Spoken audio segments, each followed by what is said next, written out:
He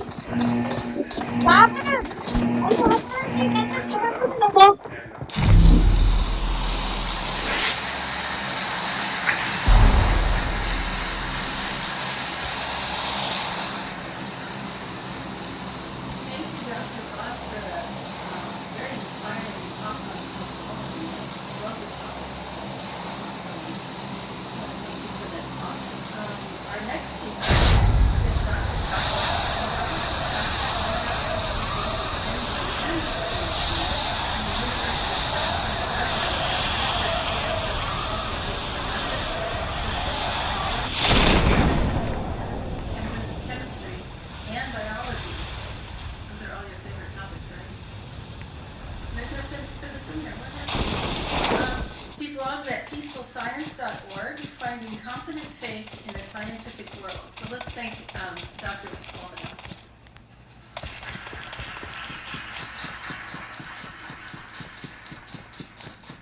Just going to get it set up with the computer here.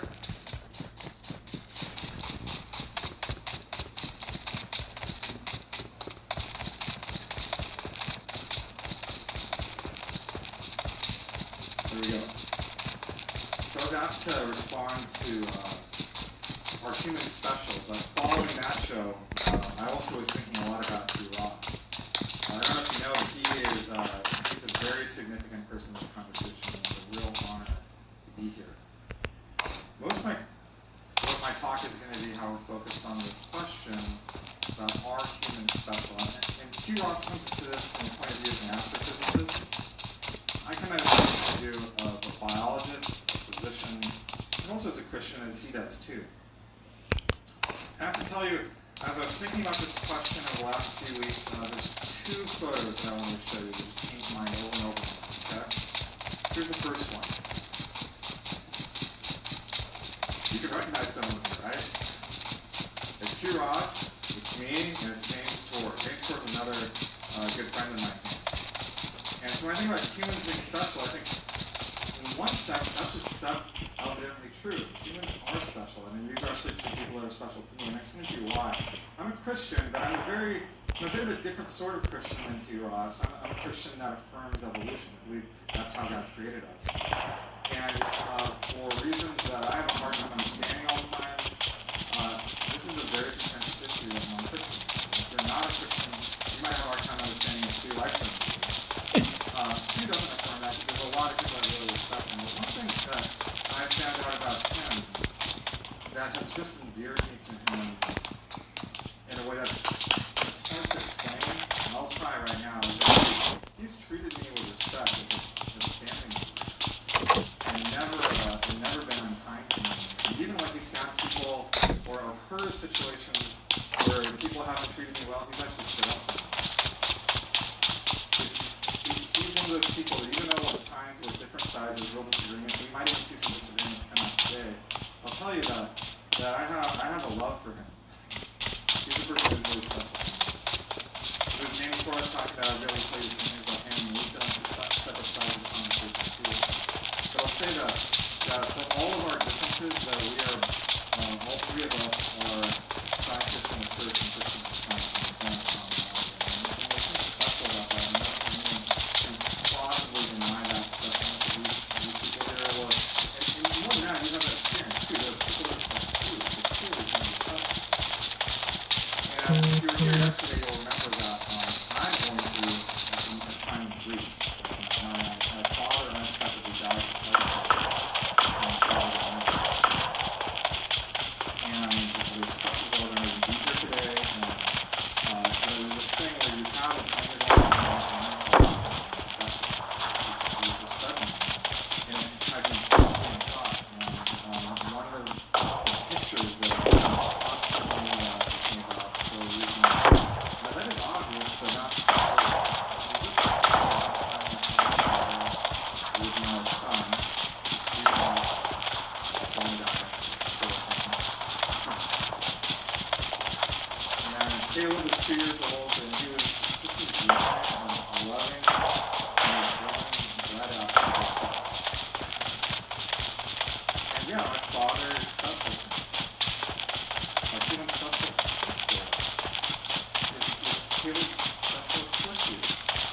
Now, I know what some people are thinking. But wait a minute, this is a scary question. And in a sense, you're right. Because we're trying to figure out is there something distinctly special beyond just like the value that we assign to it. What really raising the question is this. Are we special to anyone greater than us? So yes, my father is special to me, but I'm not actually greater than my father. I'm certainly not greater than Ross. But is there anything that Hugh Ross, my father, and me, is there anyone greater than yourself? I think that's a fundamental question, and I think it's a better question than asking is there something special about our abilities. Because if we get right down to it, yeah, it's also self-evident that humans are special. We'll get hung up on that, especially if, as a biologist, that's often what I'm trying to talk about. I think humans are special in a way that's independent of our abilities. Think about that for a moment. I believe that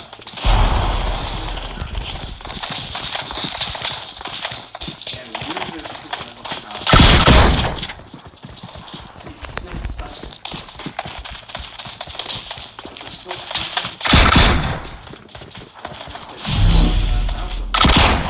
My answer to this is that maybe there is someone greater than him.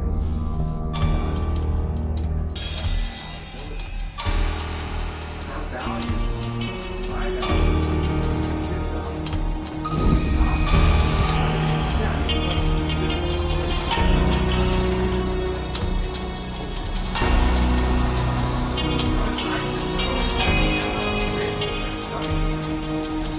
Parents' faith. I have to really see, you know, at least some evidence of yes, I would say that God makes that.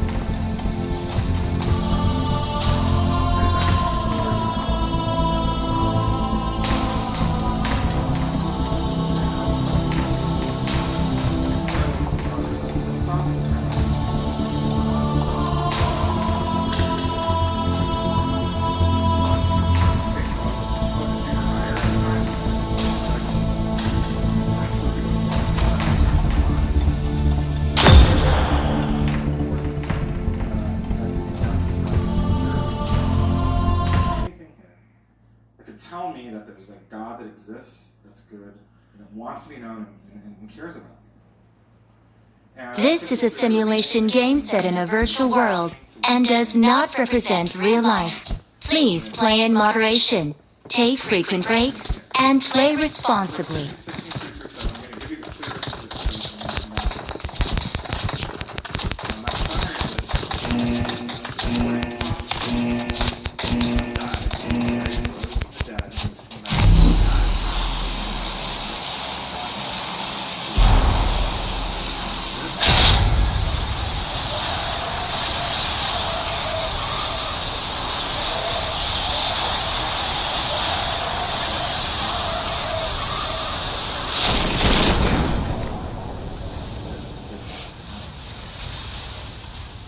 This is an idea of the resurrection. Christians often talk about Jesus dying on the cross. That was never enough.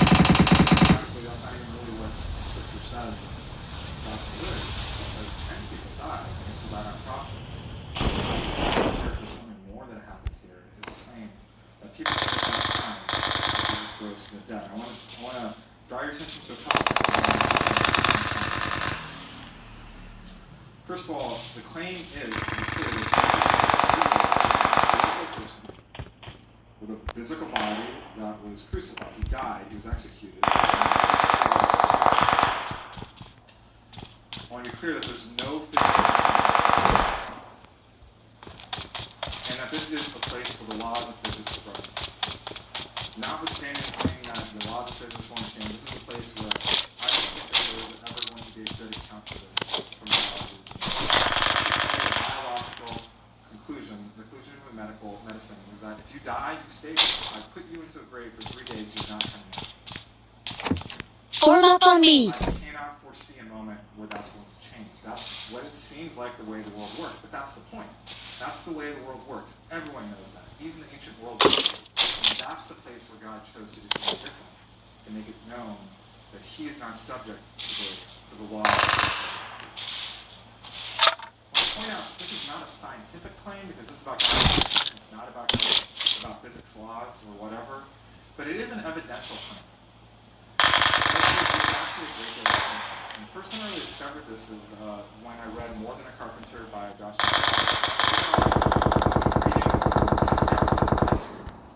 He writes this. He says, "There are those that claim to know God and prove him without Jesus Christ. They have had only weak proofs. But in proof of Jesus Christ, we have prophecies, which are solid and palpable proofs." And I know this is a sensitive issue, and I have a great deal of respect for Hugh. He has had a real role in my life personally, which is really special because I actually remember reading his book for the first time in high school, actually, too, and it had an impact on me. You know, I think so much of what he says I agree with, but in the end, I'm left feeling like there's something missing. And what that piece is that's missing, for me, is the proof that I find in the resurrection that I don't see as clearly other places. Now, I don't disagree with many of the things that he said, but if that's the case, you know, most of my colleagues are not Christians.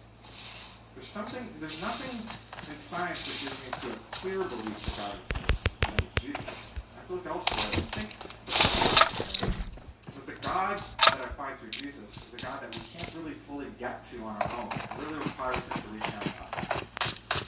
And if you saw how large and vast the universe is, how old it is, this is a very vast God. He's a God that's grander than anything we can imagine. The idea that we could reach him on our own effort is actually preposterous.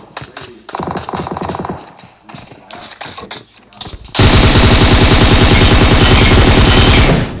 This. And Pascal mentions prophecies as a key evidential piece of this. And I would say that the evidence for this has only increased. So this is an example. I encourage you to read all of Isaiah 52 if you're curious. It starts a little bit before. So it's 52 to 53. I have the exact verses there. But this is a passage that was written about 400 years before. This person served him before out of dry ground. He was made led like lamb to the slaughter. Let's go! The wicked, and with the rich in his death. If you read the actual gospel accounts, you know exactly what happened. And he suffered, and after he suffers, you see the light of life and be satisfied. This is a prediction of the death and resurrection of Jesus. This I see as evidence of an intelligence behind the time, reaching into our story and it's something that exists. Because he knows something's going to happen in the future.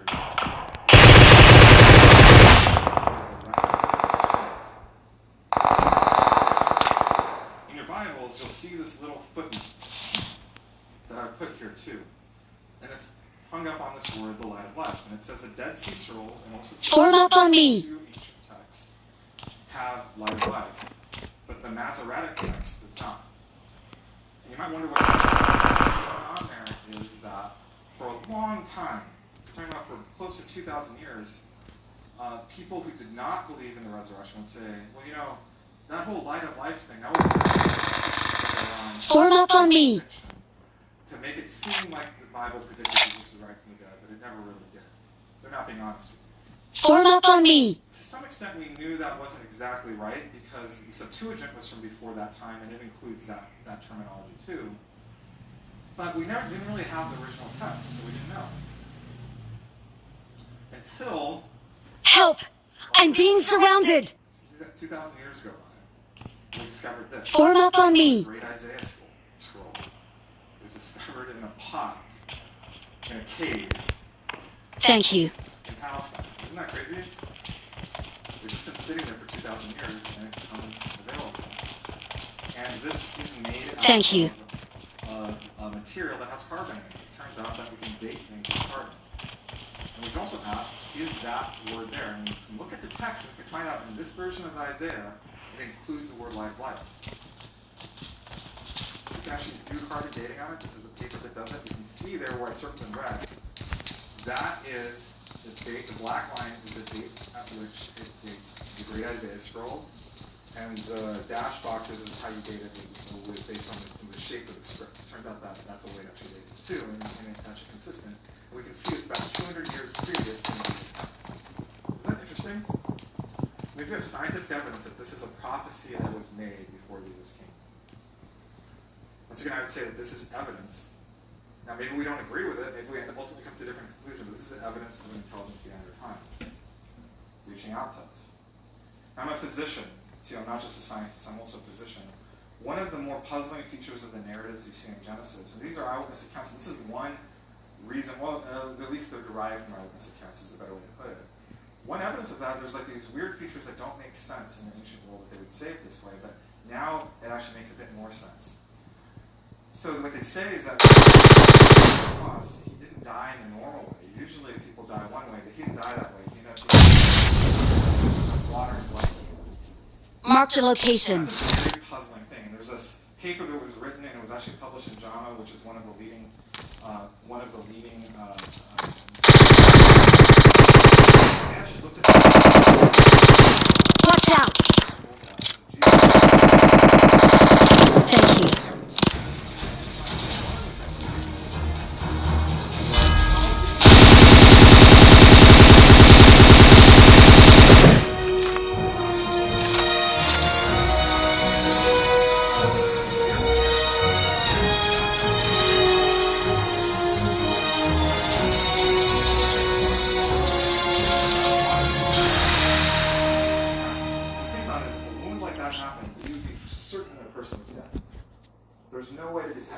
through your heart and live. Secondly, the people at that time had no idea that that's the case, because if you stab most people in the heart, you only get blood. What was going on is this is a very unique situation where it's not normal, but what happened is there was a lot of fluid that collected there, and it was water that came out than blood, and the people seeing this noticed that. They thought it was weird, and so they wrote about it, but they didn't know what it meant. Now, from our point of view, understand how the body works, now it makes a bit more sense. It makes sense as people just trying to accurately represent what they saw the best they could.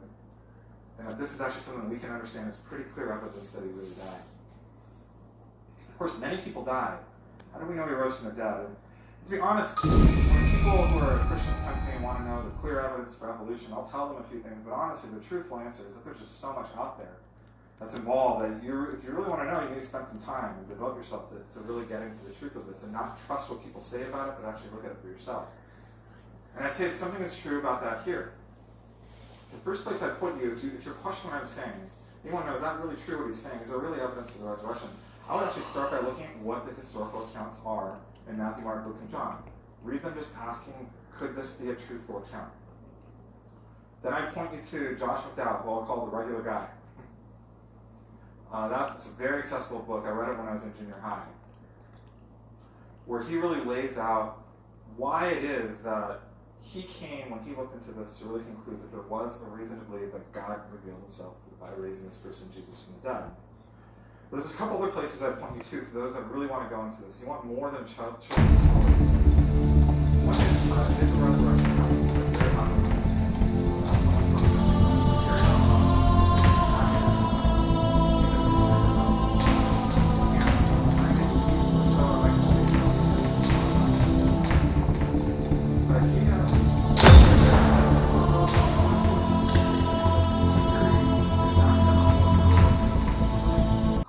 What is it that we actually get from the historical record? And he actually makes a case that doesn't even rely on scripture or a holy book to make the sense of the case. This is a simulation game set in a virtual world and does not represent real life.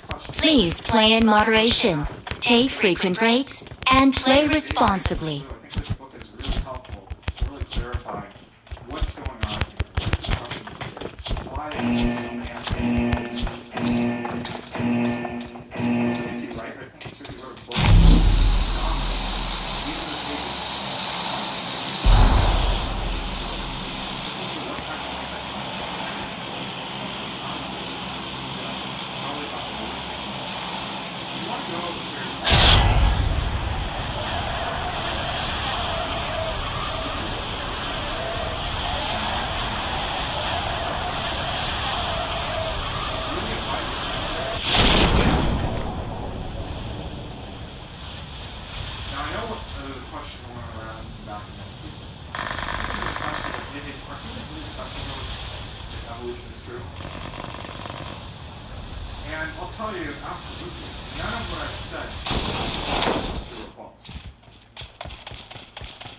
point to a couple things. I'm not the only Christian that came to experience this presence of Jesus, that's a living presence that's connected to God.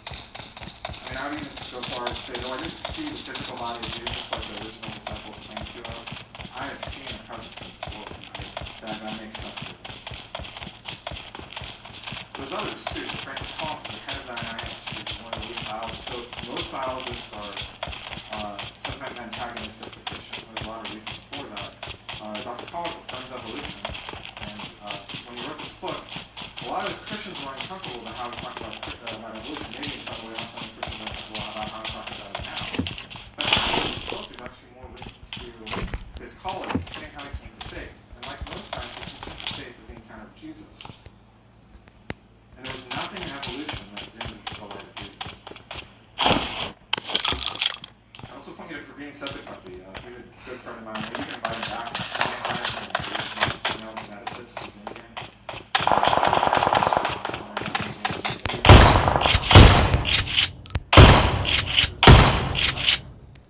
That's what's so remarkable about this, is that, you know, it's not that I find people with so many different backgrounds all in the same place. And some people are still wondering, but did God specially create of evolution? This is where things get really interesting. This is something that's a question that's important. We'll talk tomorrow at 10 a.m. Well, one thing that's really important to scientists is not just understanding what evidence tells us, but scientists, we're really also wanting to clarify what the evidence doesn't tell us. And while it really seems that our ancestors never get down to a single couple, it really seems that we share an ancestry with the great apes, and I think it shows that at the same time, we have to ask what type of ancestry is really important from a theological point of view. Is it ancestry, even though the Bible never mentions DNA? Or is it genealogical ancestry? And when you start to reframe the questions in that sense, looking at genealogical ancestry, well, you find out that there's no evidence against or for, but there's no evidence that science or genetics or were specially created for kids 10,000 years ago in Mesopotamia in a divinely created garden where they fell and started, and their offspring interbred with the surrounding population, and thereby they became the descendants of all of us. All that really modern science places on theology, it seems, is telling us the story of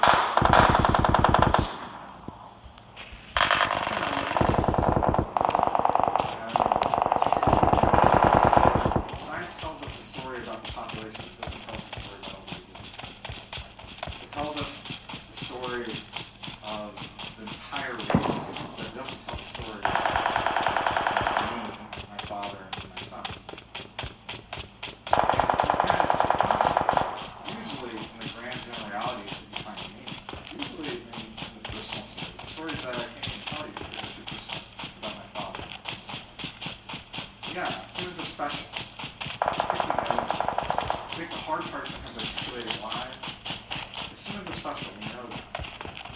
And I hope the way I put words to it makes sense. I think there's something about this.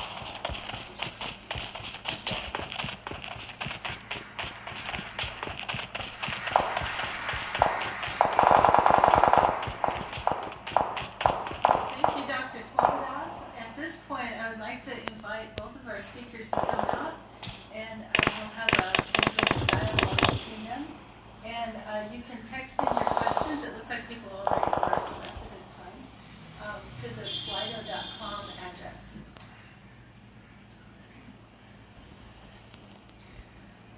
Well, lots and lots of interesting thoughts. And different perspectives, certainly coming from the two different fields that you work in. One thing that came to mind for me, Josh, is there evidence for fine-tuning that Dr. Ross has talked about in evolutionary biology? Well, first of all, I would say about the fine-tuning argument, I agree actually with a lot of what Hugh has said. A lot of the particulars isn't precisely my area. Some people dispute details, but I think the general picture is true. I think most people say that there's something very peculiar about our universe. I think maybe the place who were in different places on it is, I think that that's most convincing to people who've already encountered that presence. So I think it's most convincing to people who are already Christian, who are already theists. Even though I'm not really sure if I can equate those things. I think it's not as convincing for people who are already starting from a point of view of not really getting there. Maybe it raises a question that doesn't get the answer. I would say so much an argument for God, but it's definitely something that makes sense if there is a God. In a different way, that should be very comforting to people who believe there's a God, because the world certainly makes sense in light of Jesus. How would you put that? Yeah, my experience is quite different because I wasn't raised in a Christian home, and the fine-tuning argument had a big impact on my realizing that there is a Christian God behind the universe. And I've also seen many Christians similarly respond to it and consequently come to faith in Christ. So I don't think it's just an impact on people who are Christians. I see it having a huge impact on people who've had little or no exposure to the Christian faith. Yeah, maybe it is a difference.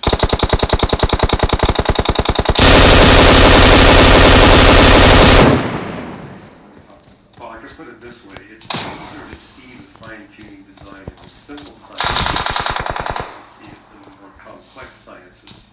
So, for example, when I'm engaging biologists, I'll talk about, say, the physics of the sun and the moon and the earth, how it changes with time, and how that impacts what we see happening in biology.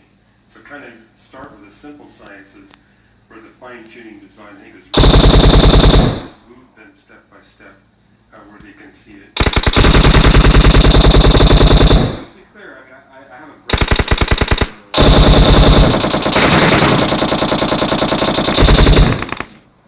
to be clear, I found a lot very compelling about fine-tuning, and I think a lot of people would agree fine-tuning is among the best arguments for the existence of God. Yeah, and Josh, I'm not disputing what you're saying about the resurrection. I would argue that is the best apologetic argument for the Christian faith. My experience in dealing with non-Christian Americans and Europeans, for example, is we need to start with something that's current and bring them to the traditionals. Kind of what we do at Reasons to Believe is we take the latest new scientific evidences for the God of the Bible and use it as a bridge to bring them to the traditional evidences. If I bring it to the years ago, how would I so we need to find a bridge to bring them to the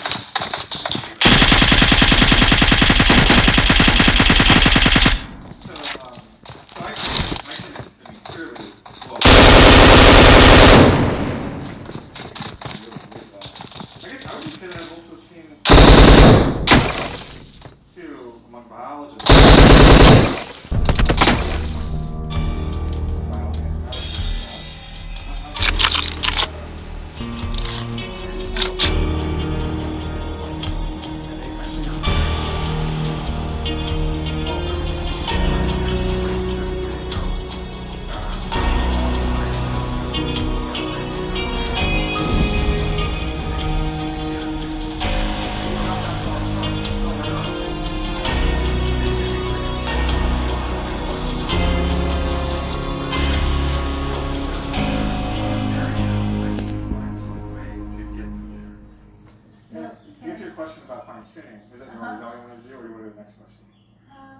Let's go to the next question. Sure. Because you can bring up fine-tuning again.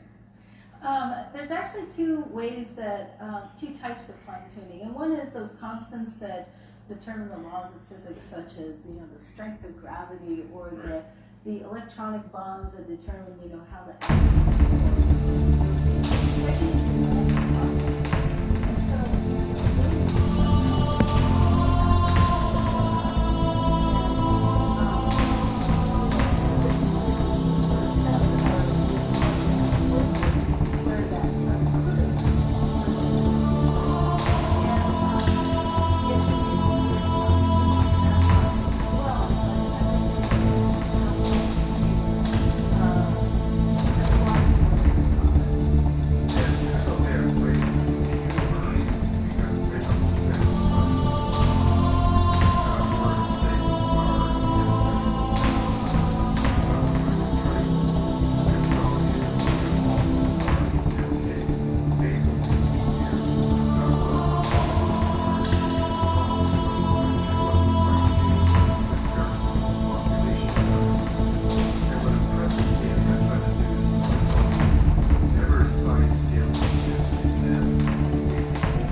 there. So that's another, maybe you could jump in. So just to be clear about the imbalance here. This is a simulation game set in a virtual world and does not represent real life. Please play in moderation, take frequent breaks, and play responsibly. I'm sympathetic to the argument because I believe that God created it. But I'm also sympathetic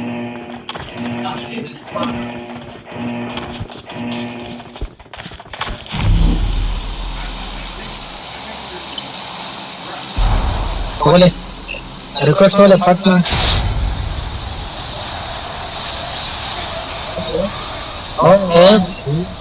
उड़ान पर Narmada treatment centre इधर आइए नोड़ में इधर ले partner खड़ा मैं अगर तुम अनकोर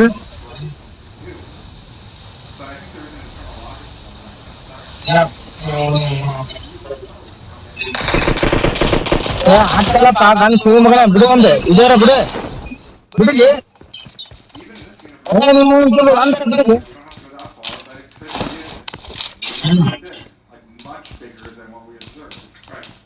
चलो वेट मैडम इधर Actually consistent with the fact that if it was like we saw a whole bunch of human livable planets. I'm sorry कर लो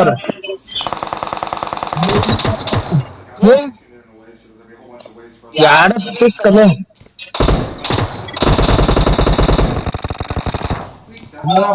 हम आता ले Be very consistent with random events, and maybe we just calculated the size of the universe wrong, and that completely actually makes sense. Now, I know I'm talking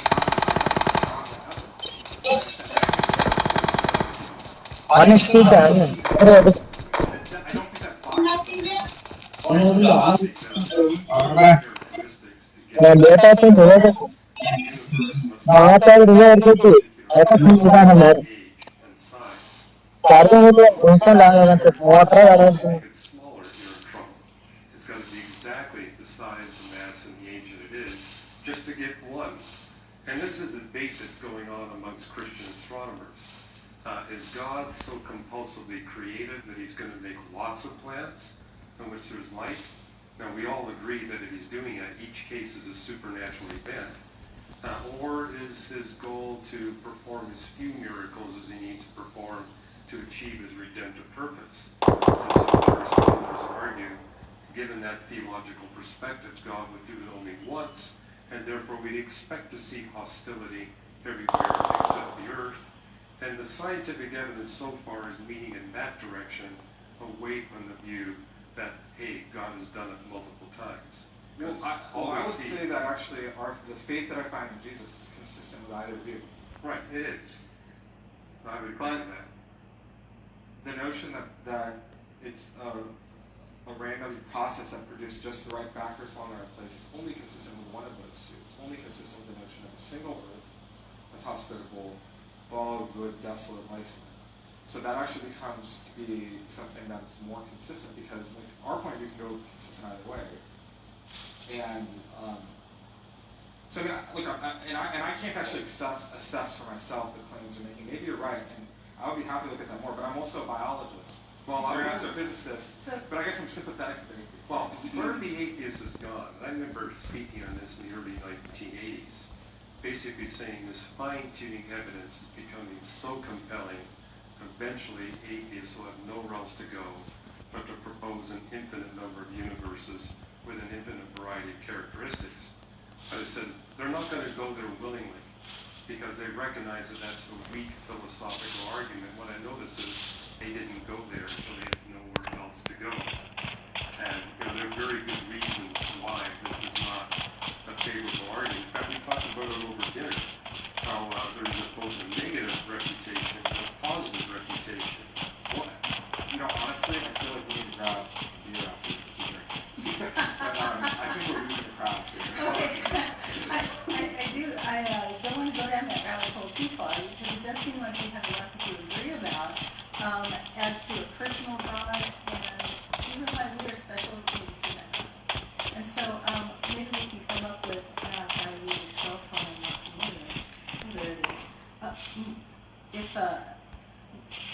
writing over the words, to some of the student questions.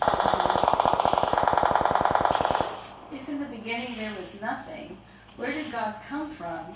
Why would He not need a beginning? And I guess that's something for both of you to maybe briefly respond to. Well, I've actually written books on that subject, so. So what's the title you would recommend? Well, I addressed that in Why the Universe is the Way It Is, but in 3 other books as well, and actually had a debate on that at Imperial College in London, where that was the sole question of the debate. Basically making the point, well, they're making a category here. The universe and all life in the universe is constrained to a single dimension of time. Space and time is when he created this universe as space and time. So unlike us, he's not constrained in time. Any entity constrained to a single dimension of time that keeps itself in reverse must have a beginning in the creation event. But the one that can create space-time dimensions is constrained. So I was able to explain to Louis Wolpart, you can watch this for free on YouTube, that if you have a God that can create time dimensions, that will just consider 2 dimensions of time. In 2 dimensions of time, you can have an infinite number of timelines running in an infinite number of timelines. So you could have God operating in a timeline or touches a timeline of our universe. As such, he has no beginning, no ending, and is uncreated. And of all the holy books of religions of the world, only the Bible says that. And only the Bible says that God can arbitrarily compress time or expand time, something that's mathematically possible only for a being that has access to at least the equivalent of 2 dimensions of time. And Lewis said, hey, I've never heard that before. So.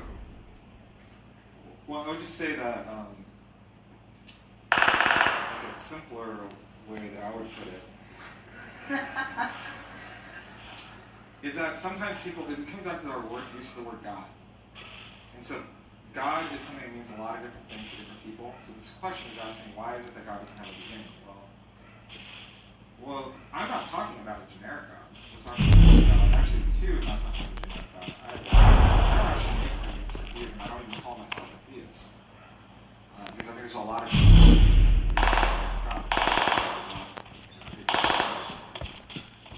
but what I would say is that the God that I find in Jesus is a God that created all things.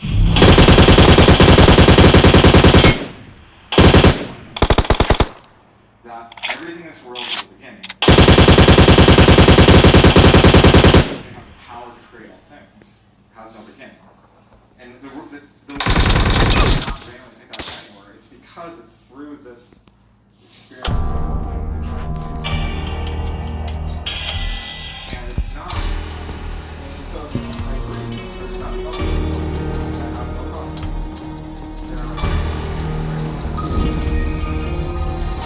That's cool. I know I have some have that. But I'm just saying that that's all it is. You're not trying to necessitate inherent maybe ours.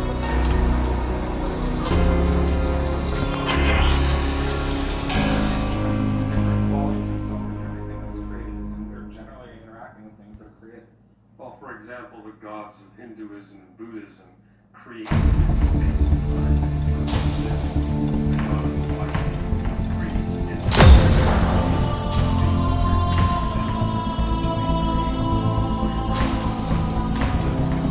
God of the Bible.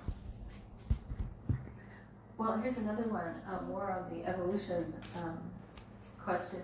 This is a simulation game set in a virtual world and does not represent real life. Please play in moderation, take frequent breaks, and play responsibly. That's a very good question. The reason why it's important to us is some of the things that I brought up yesterday when I was talking about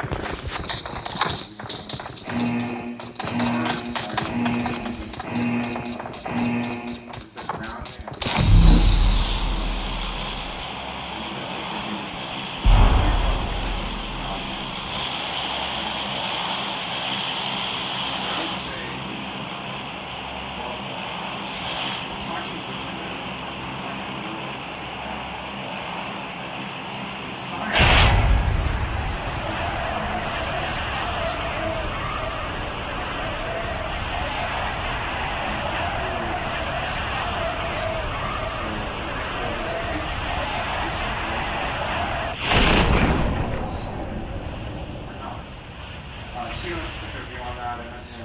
this view is actually pretty valid, and it's not, there's actually scientists that hold that view, so not at all going to say you're wrong. The issue is that it's hard to actually determine evidence of what that is, and to some extent it's arbitrary. And in the same way, it's very hard to determine the image of God somehow comes upon people, and even what that is. If you look historically at what the image of God is, there's never been agreement among theologians about what that is. There's been a whole wide range. What we say is that there's something transcendent that was put on us, not anyone else, but we don't really know what it is how to define it. Honestly, it's very much like one of those grand questions. What is the image of God? We're going to have a large range of views on it. I think as long as we're all agreeing that everyone bears the image of God, and everyone is, has, we're affirming of universal rights and universal dignity, and not saying that one race is lesser than the other. I think that there's some space for conversation and diversity. And I think one area where theologians do have some is we look at Genesis 1, it uses the word God 3 times. First for the universe, that's the physical creation. Creation day 5 for the soulish animals. And creation day 6, last of all, for human beings. Basically saying we're different in the body, soul, and spirit. And so at a minimum, the image of God means that we are spiritual. Philosophy, theology, here, why is the universe here? What is my role and purpose? Is there a God? I mean, the non-human animals on this planet really aren't concerned about the existence of God. That seems to be unique to us. yeah, well, so I would agree with you that there are no chimpanzee bear hospitals. Yes. And that they're not lost in the question of what does it mean to be an animal. And they're not wondering what the ultimate origin is. But there's a deeper question here about what actually is the image of God. So yes, we're very different in those regards. Yeah, what I'm saying And so there's differences of opinion among theologians. So I agree with that. I'm just saying at a minimum, I think that's sort of the consensus. I would argue there's more to the image of God than just that.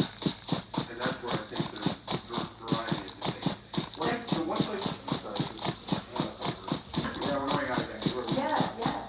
There's another question that's kind of related to that, so let me insert it in here.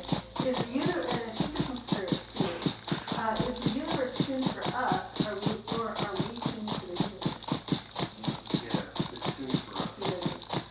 And it's not just tuned for us, it's tuned for our redemption.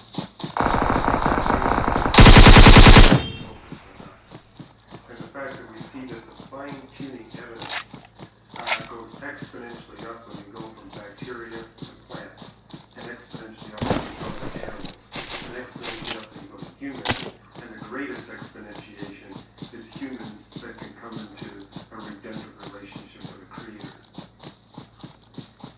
Yeah, so it's a good question. So I guess maybe, so I agree that God created us. And I think I think we could actually say it both ways. We could say we're making the universe and the universe is made for us. Like we have it. Yeah. We're in the universe. And I agree that it's, I guess the part where I disagree is not actually the conclusion. I don't know if science gets us there. I think maybe the difference is I just don't trust science. Well, again, we're a different discipline. Physics is a discipline.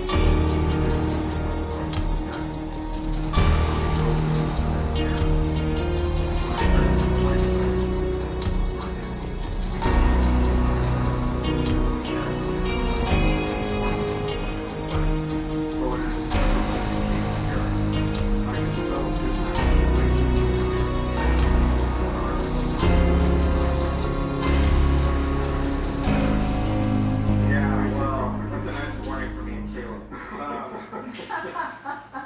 have a 2-year-old. Yeah, too. I can't predict him yet.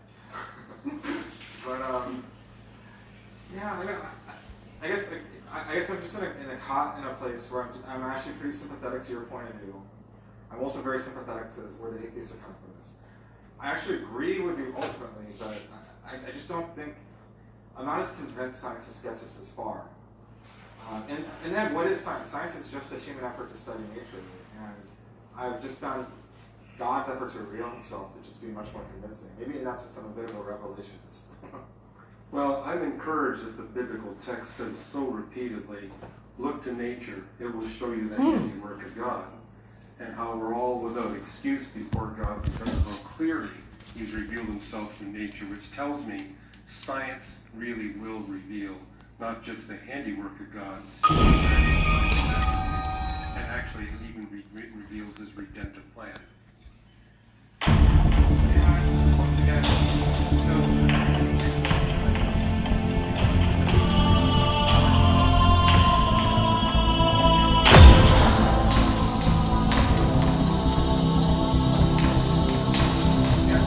science, they found enough confidence to face the lions, knowing that their faith, faith or finding something. This is a simulation game set in a virtual world and does not represent real life. Please play in moderation, take frequent breaks, and play responsibly.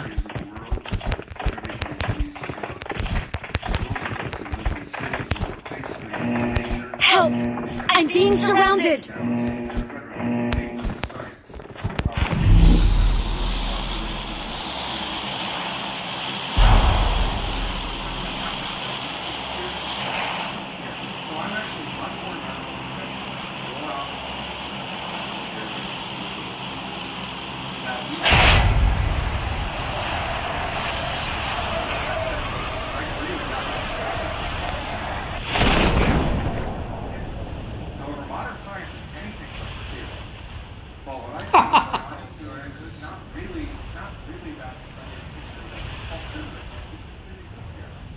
Yeah, I think that life is rarity because we can't get it more than we lack.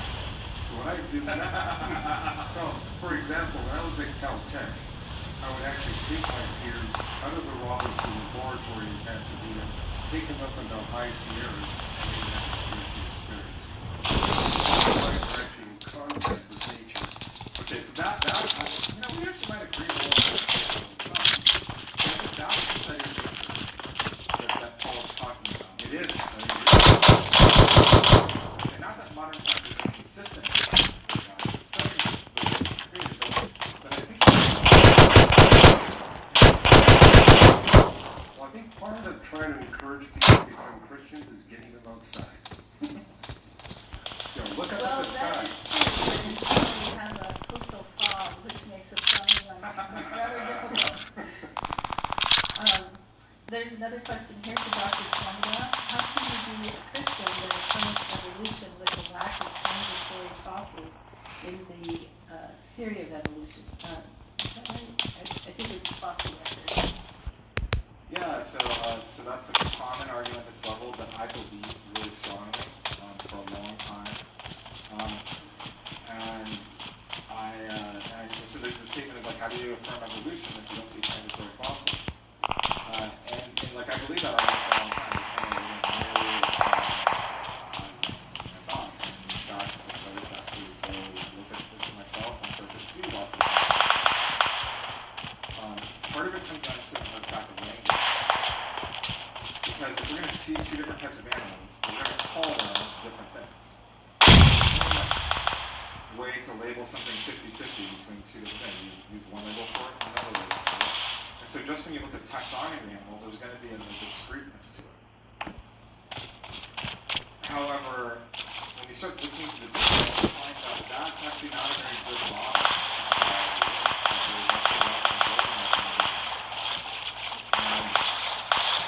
And with that, a lot of the things that look like they're no transitory fossils, there's actually examples that really do look like transitory fossils.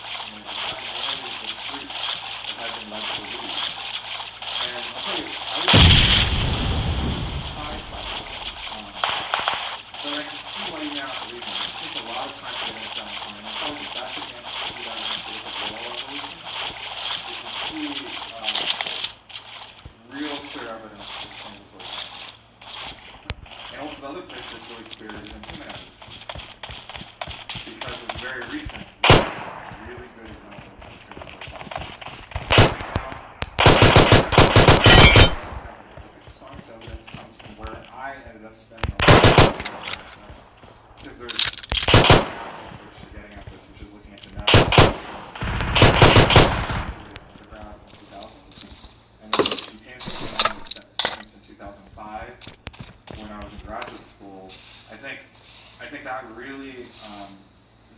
data that I'm not really a paleontologist. Well, I'm not a paleontologist. I'm not. I don't pretend to be in the same way I don't pretend to be an astrophysicist.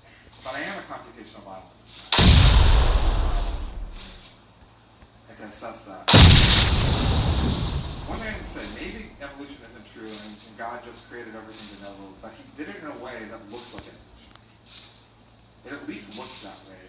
And at the very least, and I remember distinctly coming to this conclusion in 2005 when I was actually using a computer program to look at the chimpanzee genome when this came out. At the very least, God isn't as concerned about disproving evolution as I am.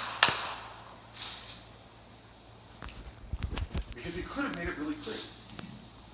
But I think there's a good reason why it looks the way it does from a creation perspective. The faint sun paradox. You got the sun getting progressively brighter and brighter as nuclear fusion becomes more efficient in the core of the sun. And so this is a God who wants to maintain a planet that is abundant, diverse life for the longest possible period of time so that we humans can be maximally equipped with biodeposits, is going to want to have life on planet Earth that keeps in step with the changing physics of the sun. And so I can understand why people who aren't familiar with the astrophysics look at the fossil record and say, it sure looks like there's this smooth transition going on, but that's exactly what you would need from a creationist perspective. And I find it interesting what it says in Psalm 104. It's a property of all life to die off, but God recreates and renews the face of the earth, which is exactly what you would need to compensate for the changing physics of the sun. And I don't disagree. The question is, how does he recreate? And so, we both affirm creation that God's doing. The question is, how does he do it? This is actually a mechanistic question. And could he use common descent as part of that? And so, what I'm saying isn't actually inconsistent with that passage and that view. And the thing about it is that might explain the transition of forms to some extent. But I'm not entirely, but I won't get into that. But the bigger issue is, for example, Watch out! chimpanzees are just 2% different. But mice and rats are 20% different by that same measure. So what we see is this weird puzzle. We see it over and over again in biology. Evolution does not correlate with the amount of difference. And if God really wanted to do this, we were different, that we didn't, all from chimpanzees, he could have really seen this as different as mice, elephants, and rats. But he didn't. He did it in a way that fits this evolutionary formula, rate times time. Yeah, but again, you're looking at the genetic differences as opposed to the morphological differences. Well, maybe. Right. So mice and rats aren't that different. So I'm agreeing that we're very different. I'm not saying that we're just chimpanzees. I'm agreeing with the image of God, they don't. It's like a transitional point. I think that's a good place where you can actually figure out exactly how is God bringing about these changes of life on Earth. And you brought up the example of whales, and what strikes me about whales is that we're talking a naturalistic explanation for those transitional forms. That's like the worst possible set of species you could choose, because they have enormous body size, Enemies ahead! low population, Enemies ahead!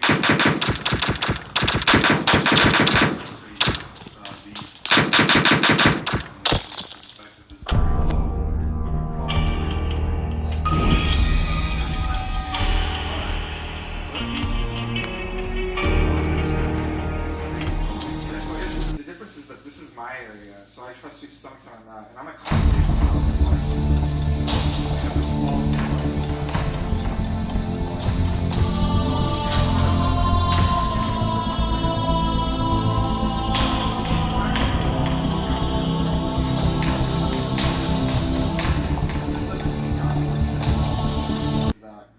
This seems to be the way how he did it.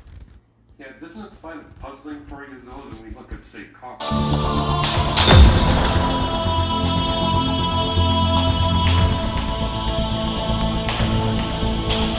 Hey, if we're talking a naturalistic answer, it should be the opposite. And yet, this tells me there's something going on beyond the natural that we need to bring into the equation. This is a simulation game set in a virtual world and does not represent real life. Please play in moderation, take frequent breaks, and play responsibly.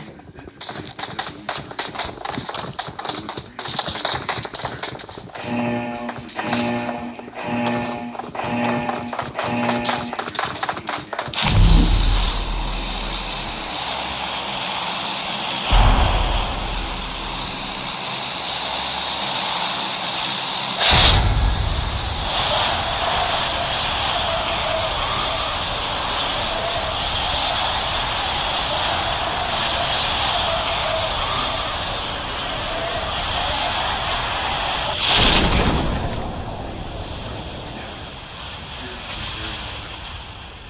different before he and after.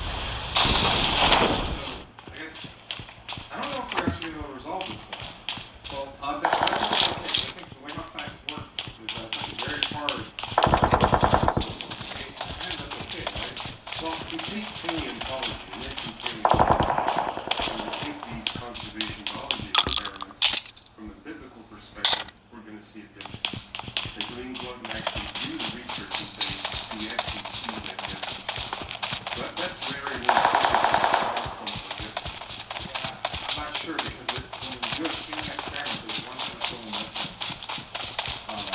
In those experiments that you can't inject into it, which is unobservable at the time, and also a different starting point. So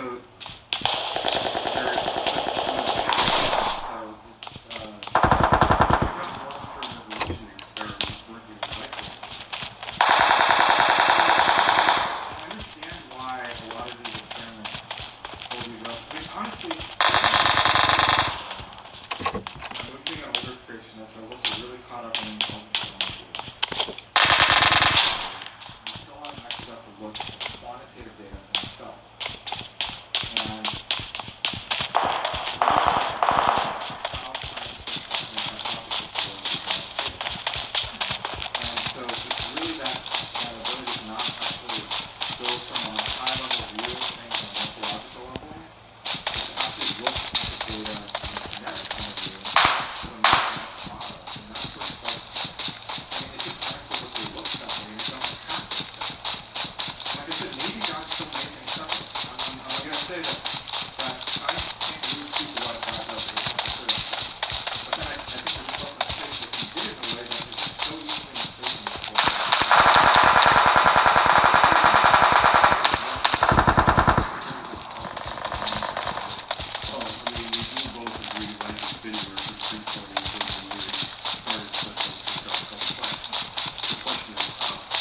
Marked a location. But I'm thinking that this is not just natural causes, it's not a supernatural ability. You may agree with that too. Maybe a different Marked a location. Well, so what I was sorry. And based on that, we actually need to wrap up pretty soon. So I was wondering if you would just take like 1 minute to summarize thought to take away for tonight, for both of you, and maybe. Yeah, I guess this is actually really helpful. It's not like thank you for being here. You didn't have to be. I'm really honored to have you here.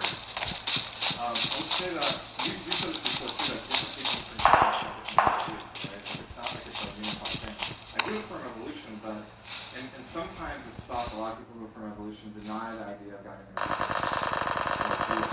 ways.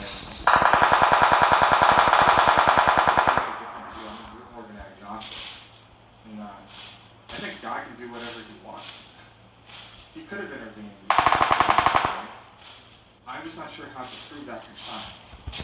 I think that's outside the purview of science. And knowing what I know about genetics, I don't even think it would be observable. But God can do whatever he wants. And I think the only way I would really know is if he made it clear somehow. And he never talks about DNA in scripture. So that's why I'm not sure.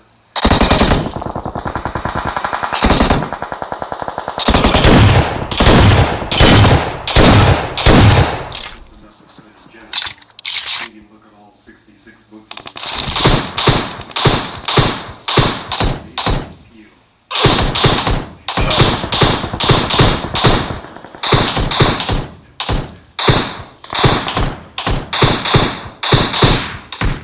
So I think the result of some of the we have to integrate scientific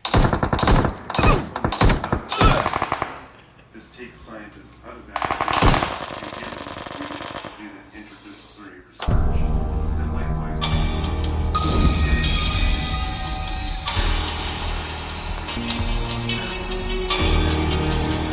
you really do see the handiwork of God at work.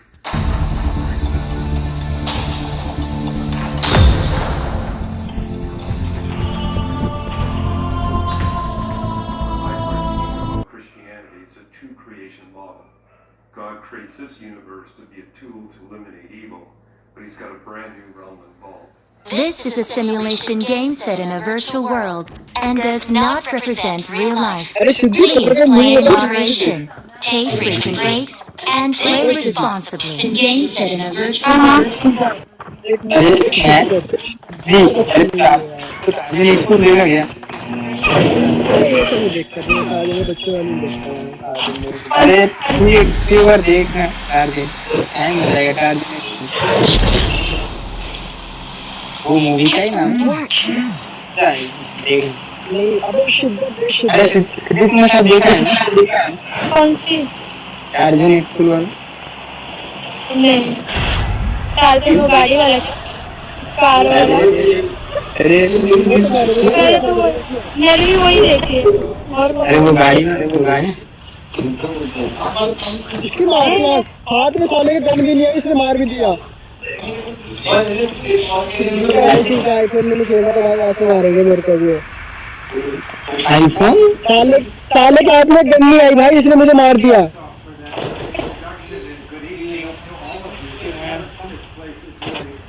बोला मिला मेरे को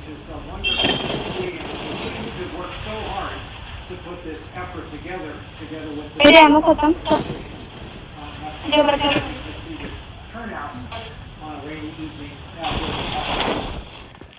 We're here to talk about the big questions. Maybe the biggest मेरे पास कुछ नहीं है does God exist? I'll give you proof tonight, but I will give you some things to think about. देखा तूने मेरे क्या ही क्लास किया बनना है मेरे को जल्दी I will try to explain to you that pathway in a fairly abbreviated form, and also explain to you how I see no conflict between that perspective and that of a scientist who is rigorous in his views of data and will allow you to put one over on you when it comes to views of nature, but who also sees that the study of nature is not all there is. So come, let us reason together here this evening to see what we might learn. And as Socrates said, let us follow the truth whithersoever it leads. And of course, veritas means truth, and I think that is very much what this forum stands for. I would like to start perhaps by telling you a little bit about the science that I've had the privilege of being involved in, which is the study of our human DNA instruction book, the Human Genome. When the popular press reports on this, as they increasingly have been doing since the study of the human genome has gotten pretty far along, they invariably have covers such as this one of Time magazine, and they use double helix as the motif, because that is, after all, the wonderful structure of this wonderful molecule, structured molecule of all living things. They also, in this instance, seem to be depicting Adam and Eve, which is interesting as a question mark, perhaps, about whether these things are connected, and I would certainly argue that the faith and the science perspectives are appropriate to consider together. But I have a sneaking suspicion that they have another motivation, because I also notice in other magazines that have covers about DNA, they always feature not only double helixes, but naked people. You can draw your own conclusion about what editors have decided about how to sell magazines. So we are going to talk about this molecule, this amazing double helix shown here spilling out of the nucleus of the cell, carrying the information that needs to be passed from parent to child, generation after generation, by a series of these chemical bases, here abbreviated A, C, G, and T. And it is the order of those letters that basically must be there in order to provide the instructions to take each organism from its original, rather simple beginnings as a organism like a human being. The genome of an organism is its entire set of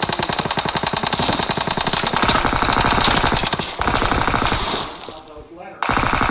And that is a phenomenal thing to think about. If we decided we were going to read the human genome tonight because it would be a useful thing to admire, we would probably regret it after we got started if we made a real commitment to do that, because we would be here reading at an average pace of A, C, G, T, T, and so on. 7 days a week, 24 hours a day for 31 years.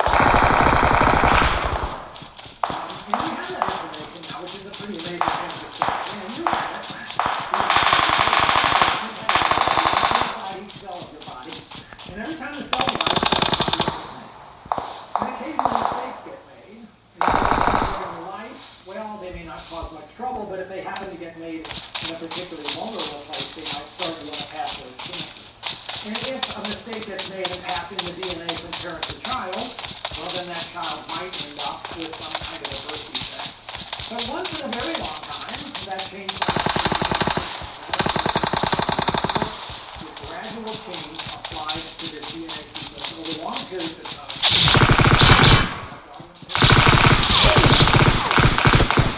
A gradual evolution in the introduction. So DNA is, if you're a biologist, kind of the center of the center here in terms of trying to understand how the whole system works. The Human Genome Project was proposed rather controversially in the late 1980s, and most of the scientific community was deeply skeptical about whether this was a good idea or not. It might cost too much money. It might not be feasible. It might just attract mediocre scientists because it seemed kind of boring. Well, none of those things turned out to be true. It certainly wasn't boring. And I'm happy to report that, in fact, it went better than expected. As the person who had the privilege of serving as the project manager of this enterprise, to be able to announce which we had in June of 2000, finished Human Genome in April 2003.